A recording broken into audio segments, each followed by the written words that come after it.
नमस्ते बच्चों, आज हम क्लास 10 के सेकेंड एवोल्यूशन पाठ्यक्रम के अनुसार परिपूरक पाठ वैचित्र्यमय आसाम से हाजंग जनजाति का विश्लेषण करेंगे और ये आप लोगों का ऑनलाइन क्लास का लास्ट चैप्टर है और लास्ट क्लास भी है। तो शुरू करते हैं। हाजंग जनजाति। हाजंग असम के मैदानी इलाके में निवास करने वाली जनजाति का एक समुदाय है।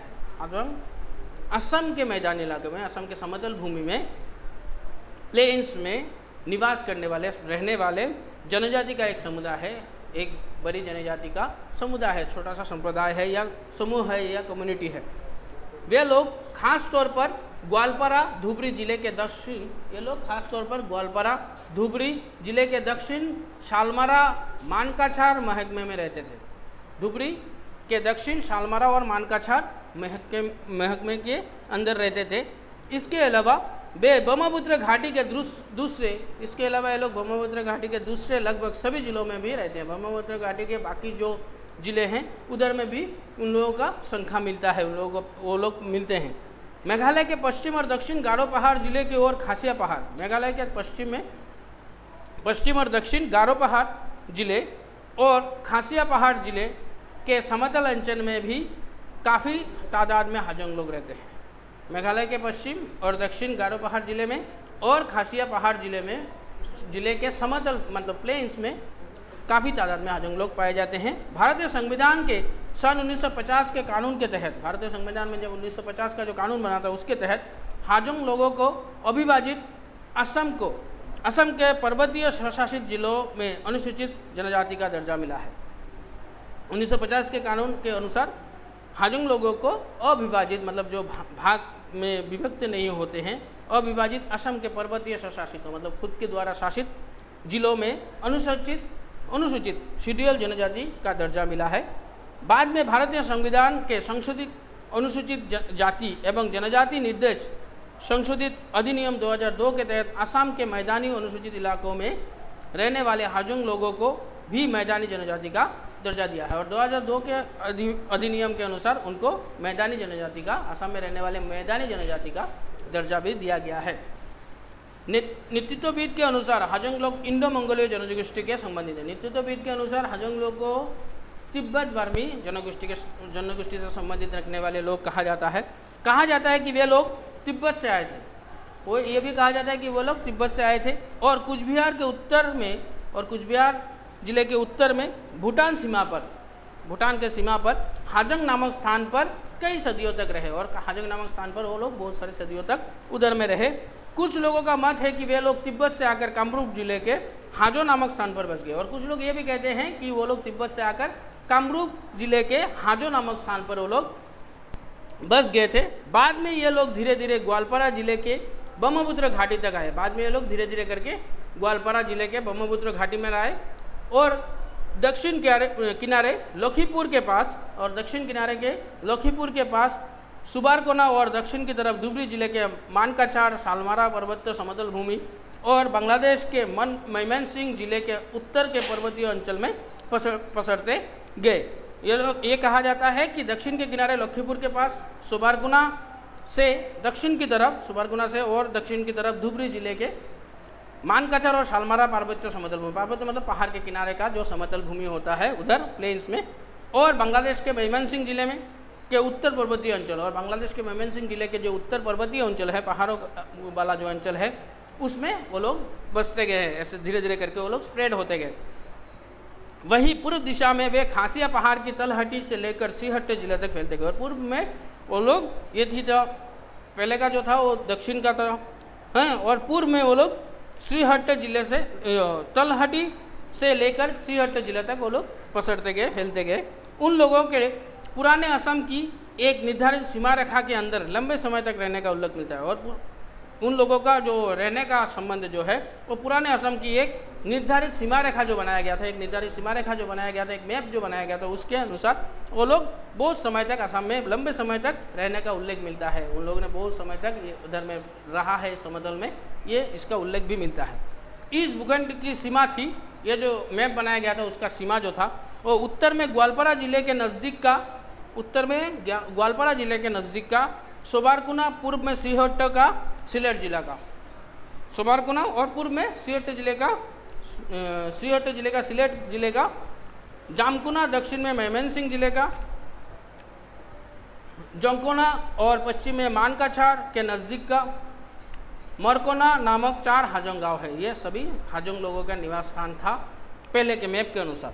19वीं सदी के अंतिम हिस्से तक वे लोग इसी दायरे में सीमित थे और 19वीं सदी के अंतिम हिस्से तक 19th सेंचुरी के लास्ट एंड तक वो लोग इसी के दायरे में रहे, इस सीमा के अंदर ही वो लोग रहे। बाद में राजनीतिक मतलब पॉलिटिकल प्रेशर, आर्थिक फाइनेंशियल प्रॉब्लम आदि विभिन्न कारणों से, ऐसे बहुत सारे कारणों से वे लोग दूसरे इलाकों में बसते चले गए और बाकी दूसरे इलाकों में भी वो लोग स्प्रेड होते चले गए। दूसरी ओर आज़ादी के बाद सन 1964 में पूर्वी पाकिस्तान, आज़ादी के बाद सन 1964 में पूर्वी पाकिस्तान, वर्तमान बांग्लादेश अभी जो बांग्लादेश में है, बांग्लादेश से बंगाली जो हिंदू है, गारो, कोच, डालू, बनाई आदि के साथ गारो पहाड़ के समर्थवर्ती मेमनसिंह जिले के उत्तरांचल से हाजोंग लोग शरणार्थी बनकर असम में आए थे। शरणार्थी बनकर वो लोग असम में आए थे, रिफ्यूजी बनकर वो लोग असम में घुसे थे बांग्लादेश से। ये सभी शरणार्थी, ये सभी रिफ्यूजी असम के विभिन्न हिस्सों में सरकार से पुनर्वास की सुविधा लेकर आ रहे हैं। वो लोग असम के सरकार से विभिन्न हिस्सों में सरकार से वो लोग पुनर्वास मतलब फिर से बसने के आदेश लेकर, सुविधा लेकर आ रहे हैं। हाजोंग लोग मौजूदा असम के वो लोग ग्वालपारा, धुबरी, कामरूप, बांसका, उदालगुरी, चिरांग, दरंग, लखीमपुर, धेमाजी, नगांव आदि जिले में कम संख्या में बसे हुए हैं। कम संख्या में वो लोग इन सब जगहों पर पाए जाते हैं। उनका नामकरण, हाजोंग नाम की उत्पत्ति को लेकर विभिन्न व्यक्तियों के अलग अलग मत हैं। हाजोंग नाम की उत्पत्ति को लेकर विभिन्न लोगों में विभिन्न मत पाए जाते हैं। कहा जाता है कि हाजोंग नामक स्थान से प्रवजित होकर, हाजोंग नामक जगह से वो लोग प्रवजित होकर मतलब उस जगह को छोड़कर या उससे निकाले जाने पर आने के वजह से निकल आने के वजह से उन लोगों को हाजोंग कहकर संबोधित किया जाता है। हाजोंग नामक जगह को छोड़ के आने की वजह से उनको हाजोंग कहा जाता है। कुछ लोगों का कहना है उनके पूर्वज हाजो था, कुछ लोग यह कहते हैं कि उनके पूर्वजों का नाम था हाजो, इसलिए उनके जनजाति का नामकरण हाजोंग हुआ है, इसलिए उसके जनजाति का नामकरण हाजोंग रखा गया है। एक राय यह भी है कि पड़ोसी गारो लोगों ने यह नामकरण किया है, और एक राय यह भी पाया जाता है कि उन लोगों के जनजाति के पड़ोस में गारो लोगों ने यह नामकरण उनको दिया है, उनके नामकरण हाजोंग किया है, क्योंकि इस जनगोष्ठी की मूल जीविका कृषि थी। क्योंकि हाजोंग लोगों की मूल जीविका कृषि है और हाजोंग लोग कठोर मेहनत करते हुए समतल भूमि में खेती करते हैं। कठोर मेहनत करते हैं, हार्ड लेबर के साथ वो लोग समतल भूमि में खेत कृषि करते हैं। समतल भूमि की गहरी जमीन से ओतप्रोत रूप से जुड़े होने के कारण गारो लोगों ने इस जनगोष्ठी का नामकरण हाजोंग किया है, और खेत के समतल भूमि के खेतों से वो लोग ओतप्रोत से पूरी तरह से जुड़े होने के कारण गारो लोगों ने इन लोगों का नामकरण हाजोंग किया है। क्योंकि गारो भाषा में हाथ शब्द का अर्थ मिट्टी होता है, क्योंकि हाथ शब्द का अर्थ उन लोगों का मिट्टी होता है, और जंग शब्द का अर्थ मिट्टी तथा कीट होता है। मिट्टी के अंदर जो कीट होता है उसको कहा जाता है। इस तरह हाजोंग शब्द की उत्पत्ति मानी जाती है, इस तरह हाजोंग शब्द की उत्पत्ति हुआ है ऐसा माना जाता है। सामाजिक वर्गीकरण, उन लोगों का सामाजिक जो भेदभाव है, कैसे पाठ किया गया है, हर एक वर्ग को अलग किया गया है। वो पहले वे 6 वर्गों में विभाजित थे, पहले उन लोगों को 6 वर्गों में भाग किया गया है हाजोंग लोगों को। हारांग पहाड़िया, भोजालू पहाड़िया, मानिक पहाड़िया, टेपर पहाड़िया, सादल पहाड़िया और मांझी पहाड़िया, ये 6 दल में उन लोगों को विभक्त किया गया था। फिलहाल इस तरह के वर्ग नहीं है, अभी ऐसे कोई वर्ग नहीं है। वर्तमान में 5 वर्ग मिलते हैं, वर्तमान में उन लोगों का 5 वर्ग में विभक्त हुआ है। ये 5 वर्ग मिलते हैं जो इस प्रकार है, जो इस तरह है: 10 कहानियाँ, सुसंगी, मस पहाड़िया, 4 कोराईबाड़िया और बरोहोजारी। फिलहाल इन वर्गों में भी एकजुट हो जाने से इनका अपना विशिष्ट समूह एकभूत यूनिटी में चले आए हैं। सभी लोग एक साथ मिलकर काम करने लगे हैं, एकभूत हो गए हैं, और वो सामाजिक विशिष्टता में परिणत हो गया है, और उन लोगों का जो सामाजिक विशिष्टता है ये भी परिणत हो गया है। सामाजिक बंधन, उन लोगों का सामाजिक बंधन कैसा है?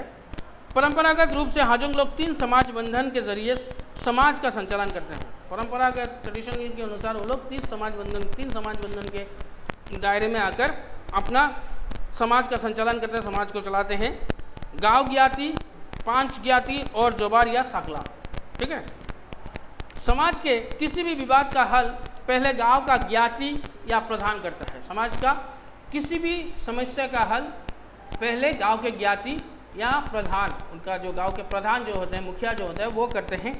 और विवाद ना हल हो तो, और अगर विवाद ये हल ना हो, मुखिया से ख़त्म ना होता है, तो ज्ञाति या मुखिया बैठकर हल खोजते हैं, या तब ज्ञाति और या मुखिया मतलब गांव के मुखिया हल खोजते हैं। कोई जटिल मामला होने पर जोबार या सकला के प्रधान मिलकर हल खोजते हैं। और अगर 5 ज्ञाति के लोग ढूंढते हैं, पहले एक ज्ञाति मतलब एक मुखिया ढूंढता है, उसके बाद पंचायत, सोच लो 5 लोग मिलकर उसका हल ढूंढते हैं। और अगर पंचायत से भी नहीं हुआ तब प्रशासन मतलब उन लोगों के गांव के ओर से जो प्रशासन बनाया गया, ये लोग ये हल उस विवाद का हल ढूंढते हैं। उनका घर द्वार कैसे होता है। हाजोंग लोग खुले में घर बनाना पसंद करते हैं। वो लोग खुले में घर बनाना पसंद करते हैं। वे खेत से कुछ दूरी पर ऊंचे स्थान पर घर बनाते हैं, और उनके खेत से कुछ ही दूरी पर एक ऊंचे स्थान पर, पहाड़ी के अंचल के समतल भूमि में वो लोग रहते हैं, तो पहाड़ के ऊपर ही वो लोग अपने घर बनाते हैं। बीच में एक आंगन होता है, उनके बीच में एक कोर्टयार्ड होता है, एक आंगन होता है, उसके चारों ओर घर बनाए जाते हैं। उस कोर्टयार्ड के चारों ओर ही वो लोग घर बनाते हैं। उनके एक माइजो घर मतलब बड़ा घर होता है, उस घरों में एक माइजो घर होता है मतलब बड़ा घर, चांग घर मतलब भंडार स्टोर रूम होता है, एक ओखरी घर मतलब रसोई होता है, एक गुली घर मतलब मवेशी घर मतलब गाय बकरी इन सबको रखने का जो घर होता है वो गुली घर कहते हैं। और आंगन में एक कासरी घर होता है, और आंगन में एक कासरी घर बनाया जाता है। कासरी घर बैठक खाना होता है, उधर में बैठने के लिए वो घर बनाया जाता है। जो पहले हाजोंग लोगों का डेकचांग मचांग घर होता था, उनको मचांग घर कहा जाता है। एक ज़माने में गांव के मुखिया या समृद्ध व्यक्ति, गांव के मुखिया या पैसे वाले व्यक्ति के घर में ही कासरी घर होता था। एक समय में गांव के मुखिया ही इस घर का बना सकते हैं मचांग घर, और समृद्ध व्यक्ति जो पैसे वाले हैं वो लोग ही बनाते थे। कासरी घर में गांव के अविवाहित युवा ही रात को सोते हैं, और ये नियम है कि कासरी घर में अविवाहित युवा मतलब जिसका विवाह नहीं हुआ है, कुंवारा युवक ही उस घर में रहता है रात को। गांव में पुरुष मेहमान आने पर कासरी घर में रात को रहने दिया जाता है। गांव में किसी के घर में भी अगर पुरुष मेहमान आता है तो कासरी घर में ही उसको रहने दिया जाता है, अगर वो अविवाहित हुआ, कुंवारा हुआ तो। आंगन के पूर्व हिस्से में गृह देवता, उनके पूर्व हिस्से में, आंगन के पूर्व हिस्से में गृह देवता मतलब 22 या वास्तु और कानीदेव पद्दा देवी का पूजा स्थल होता है। मतलब पूर्व द्वार में उन लोगों का भगवान का घर होता है, उधर में उन लोगों का पूजा होता है। वैष्णव मत को मानने वाले वो लोग विष्णु भक्त हैं, वैष्णव धर्म को वो लोग मानते हैं। हाजोंग लोगों के आंगन में हरी घर और तुलसी का पौधा होता है। हरी घर मतलब विष्णु का घर, और तुलसी का पौधा भी लगाया जाता है। हाजोंग महिलाएं कर्मंड गृहिणी, एक अच्छे काम करने वाले गृहिणी के अलावा कुशल बुनकर भी होते हैं। कुशल बुनकर मतलब किसी भी चीज़ को बुनना, स्वेटर बुनना, ये सब बुनने के काम उन लोगों को बहुत अच्छा आता है। जो फसल काटने, मछली पकड़ने में भी पारंगत है, वो जो लोग फसल भी काट सकते हैं और मछली भी पकड़ सकते हैं, वो लोग एक्सपर्ट है। उनके बहुरंग वस्त्रों को रिंगा पातिन कहते हैं। उनके बहुरंगिया वस्त्र मतलब उनके जो वस्त्र वो लोग लगाते हैं, कपड़े जो लगाते हैं, उसमें वेराइटीज कलर होता है, विभिन्न कलर रंग होते हैं, इसलिए उसको बहुरंगा वस्त्र को रंगा पातिन कहते हैं। उनके पारंपरिक ट्रेडिशनली कपड़े जो होते हैं, सुनने वाले यंत्र मशीन का नाम बना है। उसके पारंपरिक कपड़े बुनने वाले जो जिसमें कपड़े बनाए जाते हैं, उस मशीन का नाम बना रखा गया है, उस मशीन का नाम बना है। बना पारंपरिक रूप से तैयार किया गया बांस का एक हस्तकरघा है। बना जो है जिसमें वो लोग कपड़े बनाते हैं, उस मशीन को एक बांस से बनाया हुआ एक हैंडलूम है, हस्तकरघा है। हाजोंग बुनकर महिलाएं अपने लिए लाल, नीला, हरा, बैंगन, काला आदि विभिन्न रंगों से मिश्रण से आकर्षण रूप से रंगा पातिन बुनने के अलावा पुरुषों के लिए बेझा कापुर, छोटा कुर्ता, फुला आगमन, पसरा फुला, कानपेस आदि बुनते हैं। वो लोग ये हस्तकरघा में मतलब हैंडलूम में अपने लिए तो बहुत सारे कलर मिलाकर एक कपड़ा बनाते हैं, रंगा पातिन। और पुरुषों के लिए वो लोग भेजा कपूर मतलब छोटा कुर्ता भी बनाते हैं, फुला आगमन, पसरा फुला, कानपेस आदि बुनते हैं। ये सभी कपड़े उस मशीन से वो लोग बनाते हैं। सामाजिक उत्सव में पुरुष के समान युवतियों, अधेड़ स्त्रियों और बुजुर्गों की भी हिस्सेदारी होती है। सामाजिक कोई भी कार्य होता है उधर में पुरुष, महिलाएं, बुजुर्ग सभी मिलकर ही काम करते हैं। मारो मतलब मारोई पूजा, देवधनी, काती पूजा, गुपनी गोहन आदि नृत्य गीत में भी हाजोंग महिलाएं की विशेष भागीदारी होता है। ये सभी नृत्य या गीतों में भी महिला है पुरुष के साथ कंधे से कंधे मिला के नाचते हैं, गाते हैं। उनके जेवर का नाम है, उनके जो जेवरात है, ज्वेलर्स है, उनके नाम है कटाबाजू, बाहू में कटाबाजू, पैर में बाक, गुजरी, टेंगपता, कान में करम फूल, नाक में नलस, नाक फूल, गले में सिकिसोरा, हारमाला, हासूली, हाथ में बोयला, शांका या शंख और उंगली में अंगूठी। ये उनके जेवर हो के नाम है। हाजंग पुरुष की पोशाकें अति साधारण, उनके पुरुष के जो पोशाकें होते हैं वो फॉर्मल होता है, साधारण होते हैं। वे सफ़ेद, नीला या चितकबरा रंग मतलब बहुरंगा रंग का वस्त्र भेजा निंगती पहनते हैं। बहुरंगा वस्त्र सफ़ेद, नीला और वेराइटीज़ कलर मिला हुआ एक कपड़ा पहनते हैं जिसको भेजा निंगती पहनते हैं, उसको भेजा निंगती कहते हैं और वो वही कपड़ा वो पहनते हैं। वे शरीर में बुक्सली मतलब जामा, शरीर में एक जामा और ठंड के मौसम में इधर में डॉ लिखा हुआ है इसलिए बोलो, ठंड के मौसम में गले में फूलो कम्पेस मतलब मफलर जो होता है गले में वो लगाते हैं और आउलान पहनते हैं। आउलान का मतलब होता है चादर। ठंड के मौसम में वो लोग मफलर और चादर भी पहनते हैं पुरुष। हाजंग लोगों के जन्म, विवाह तथा मृत्यु से जुड़े विभिन्न आचार अनुष्ठान अब भी प्रचलित है। हाजंग लोगों के जन्म, विवाह हो या मृत्यु से जुड़े बहुत सारे आचार व्यवहार जो होते हैं वो भी अभी भी प्रचलित है। उनके समाज में 4 तरीके से विवाह होते हैं। उनके समाज में 4 तरीके से विवाह होता है। सामाजिक विवाह मतलब देख सुनकर जो विवाह होता है वो दायपोरा या टेंग पांगरानी, विवश होकर लड़की को स्त्री के रूप में अपनाना मतलब किसी मजबूरी के कारण उस लड़की को अपने औरत के हिसाब से मानना, अपनी पत्नी के हिसाब से मानना। मोनामोनी मतलब प्रेम विवाह और हंगा या संगा मतलब विधवा और विधुर का विवाह। हंगा या संगा का मतलब होता है जो औरत की पति मर गया है और या जो पति का पत्नी मर गया है, इन दोनों में शादी है, विधवा या विधुर का विवाह। उत्सव पर हाजोंग लोग मूलतः कृषिजीवी होते हैं। वो कृषिजीवी हैं जो हम लोगों ने पहले ही पढ़ चुके हैं। खेती से जुड़े कई लोकाचार उनके बीच प्रचलित हैं। बहुत सारे लोकाचार उनके इधर में प्रचलित हैं। जैसे गुसीपुता, नए बीज रोपना। गुसीपुता का मतलब होता है नया बीज रोपना। आग आना मतलब प्रथम फसल काटना।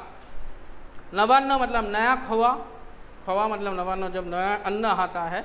काती खासा मतलब काती बिहू में खेत में दिए जलाया। काती बिहू में खेत में दिए जलाते हैं। फसल काटकर घर लाना और पुसौनो माघ बिहू में चिरवा पीठा खाना। संग्रानी मतलब संक्रांति या विशुबा रंगाले बिहू में बेल को नहलाना।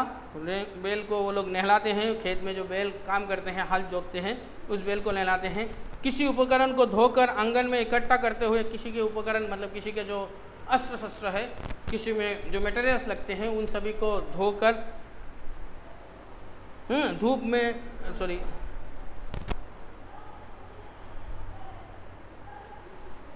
उपकरण को धोकर इकट्ठा करते हुए धूप दीप जलाकर प्रणाम करना। उसको धूप दीप जलाकर उसकी पूजा करना और उसके बाद उसको प्रणाम करना। इसके अलावा बैसाख में 22 या वास्तु पूजा, बैसाख में 22 या वास्तु पूजा होता है। आषाढ़ में 7 बार छुबा अम्बुबासी माना।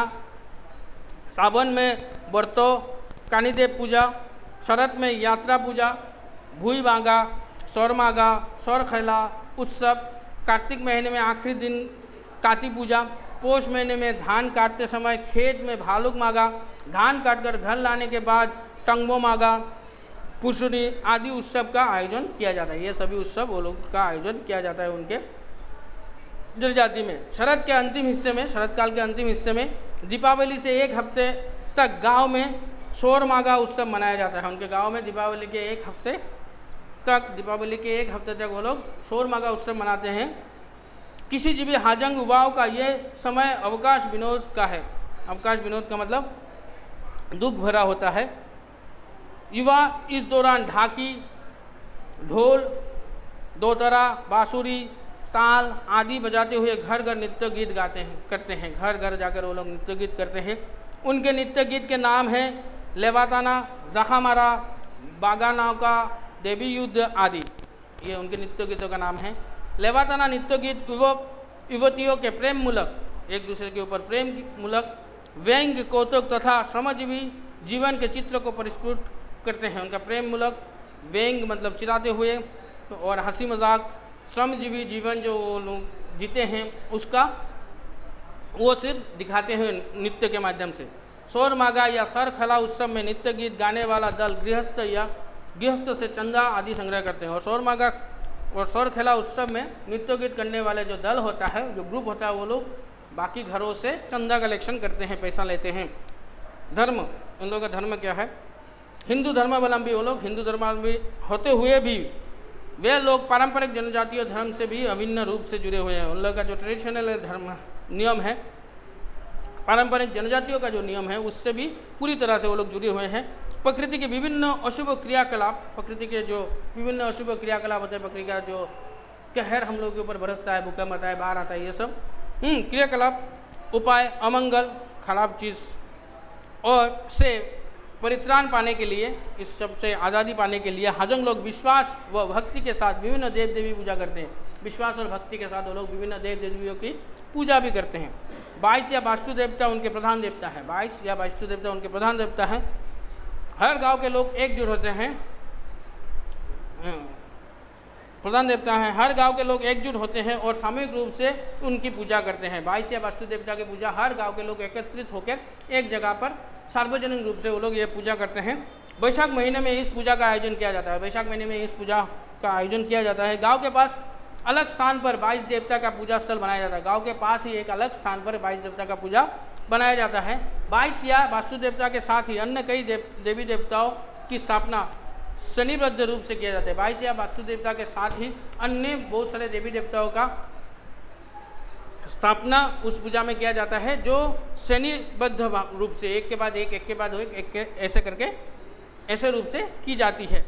उनका धर्म आचरण दो प्रकार का है। उनके धर्म और आचरण दो प्रकार के हैं। हाजंग शाक और खाटल। एक है शाक मतलब शक्ति के उपासक, और वैष्णव मतलब विष्णु के उपासक। जनजातीय आस्था से जुड़े हाजंग लोग शाक्त है। जनजातियों के आस्था से जुड़े परंपरागत ट्रेडिशन के मानने वाले लोग शाक्त मतलब देवी पूजा में विश्वास रखते हैं। और वैष्णव मत मानने वाले खाटल है, और वैष्णव मत मानने वाले को खाटल कहते हैं। शाक मांसाहारी है, वो लोग नॉनवेज है, मांसाहारी शाक के उपासक। और घरेलू मदिरा का भी सेवन करते हैं। और घर में वो लोग मदिरा बनाते हैं, मतलब वाइन बनाते हैं, उसका भी सेवन वो लोग करते हैं।